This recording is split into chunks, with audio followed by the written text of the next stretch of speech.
అస్సలాముఅలైకుం మళ్ళా ఎవ్రీవన్. ఈరోజైతే నేను బెండకాయ కారం పులుసు చేస్తున్నానండి. దానికోసం ఒక పావు కిలో బెండకాయలు తీసుకున్నాను. 3 టమాటాలు, కరివేపాకు, 2 ఆనియన్స్ తీసుకున్నానండి.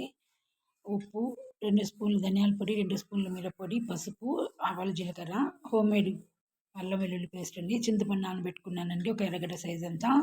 ఇప్పుడు ఆయిల్ పెట్టుకొని అది హీట్ అయిన తర్వాత మనం కట్ చేసి పెట్టుకున్నాం కదండి, ఒకే సైజులో బెండకాయలు అవన్నీ వేసి మనం బాగా దోరగా వేయించుకోవాలండి. అంటే కొంచెం కలర్ మారాలండి, కొద్దిగా మెత్తబడుతుంది.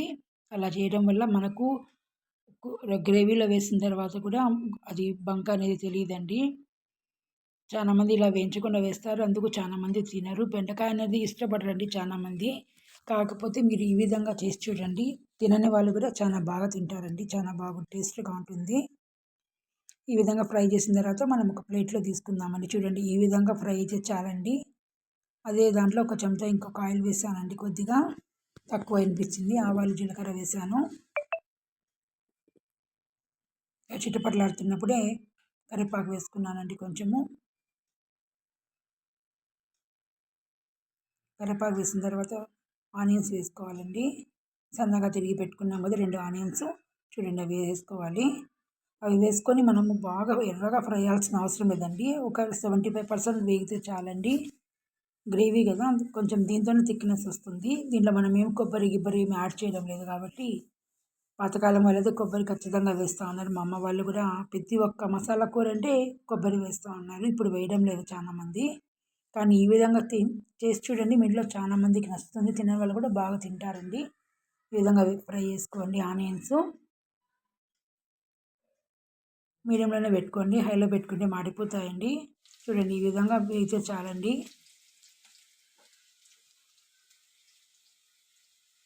నేనైతే ఇప్పుడు 1.5 స్పూన్ అల్లం వెల్లుల్లి పేస్ట్ వేస్తున్నాను. ఇది కూడా ఫ్రెష్గా ఇంట్లో చేసిందేనండి. ఏది కూడా నేను బయట కొననండి,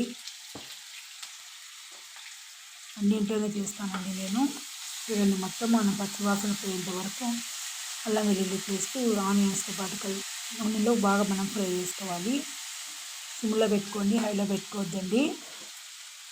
మాడిపోయింది అనుకోండి కూర టేస్ట్ మారిపోతుంది. దాంట్లో టమాటాలు కూడా యాడ్ చేసుకోండి. టమాటాలు బాగా వస్తున్నాయి కదండి. ఇప్పుడు ఒక 2-3 టమాటాలు మనం ఈ విధంగా పండినట్టు వేసుకున్నామంటే గుజ్జు అనేది బాగా వస్తుందండి. గ్రేవీ అనేది బాగా సాఫ్ట్గా కూడా తొందరగా అవుతాయి, ఎందుకంటే జ్యూసీగా ఉంటాయి కదండి. బాగుంటుందండి. అంతా కలిసిపోయేటట్టు ఆయిల్లో కలుపుకోవాలండి. ఇప్పుడు మనం మసాలాలు పెట్టుకున్నాం కదా, ధనియాలు, మిరప్పొడి, పసుపు అంతా వేసుకోవాలి. వేసి ఒకసారి మొత్తం కలబెట్టాలండి. ఇప్పుడు మాత్రం సిమ్లోనే పెట్టుకోండి. ఎక్కువ ఆయిల్లో పెట్టారంటే మాడిపోతాయండి. ఇవన్నీ మాడిపోయాయి అనుకోండి కూర టేస్టే మారిపోతుందండి. బాగా 2 నిమిషాలు కలబెట్టుకోవాలండి. ఇది వాసన అంతా పచ్చి వాసన ఉంటుంది కదా, అంతా పోయేంత వరకు. నేనైతే ఒక గ్లాస్ వాటర్ వేసాను, ఎందుకంటే టమాటాలు బాగా మెత్తగా అవ్వాలి కదండి. అందుకు ఇప్పుడు మూసి పెట్టేస్తున్నాను ఒక 5 మినిట్స్ అండి. లోపల మీకు ఒక చిట్కా చెప్తాను చూడండి. కొత్తిమీర 15 రోజులండి నేను తీసుకొచ్చి, ఎంత బాగా ఫ్రెష్గా ఉంది. ఎవరైనా నమ్ముతారా అండి? ఎందుకు ఉంది అంటే, నేను కింద పేపర్ వేస్తాను. నా దగ్గర ఇప్పుడు టిష్యూలు అయిపోయాయి ఇంట్లో, అందుకు పేపర్ వేసాను. తర్వాత కొత్తిమీర కట్ చేసి వేసుకున్నాను, క్లీన్ చేసి. తర్వాత మళ్ళీ పేపర్ పెట్టాను, దాని మీద మూత పెట్టుకున్నామంటే 10 to 15 రోజులు బాగుంటాయండి.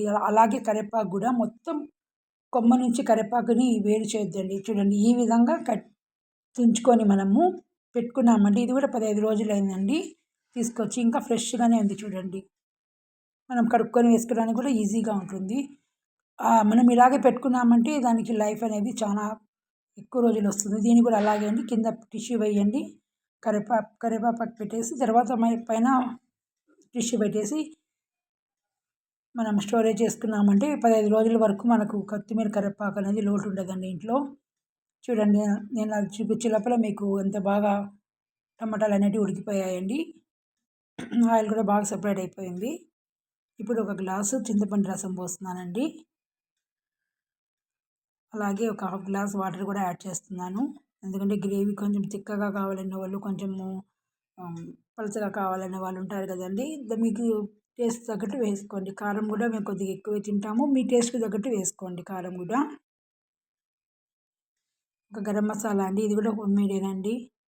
ఎందుకంటే మనం ధనియాలు నిత్య జీవితంలో డైలీ యూజ్ చేసేది పసుపు, మిరప్పొడి, ధనియాల పొడి, కారం పొడి, గరం మసాలా ఇవే కదండి. అవి మన పొట్టలోకి పోతే మన పొట్ట హెల్తీగా ఉంటేనే కదండి మనం ఆరోగ్యంగా ఉంటాము.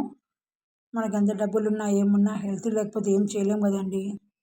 చూడండి ఈ విధంగా ఒక పొంగు వచ్చేసిన తర్వాత మనము పక్కన వేయించి పెట్టుకున్నాం కదండి బెండకాయలన్నీ వీటిలో వేసుకోవాలి.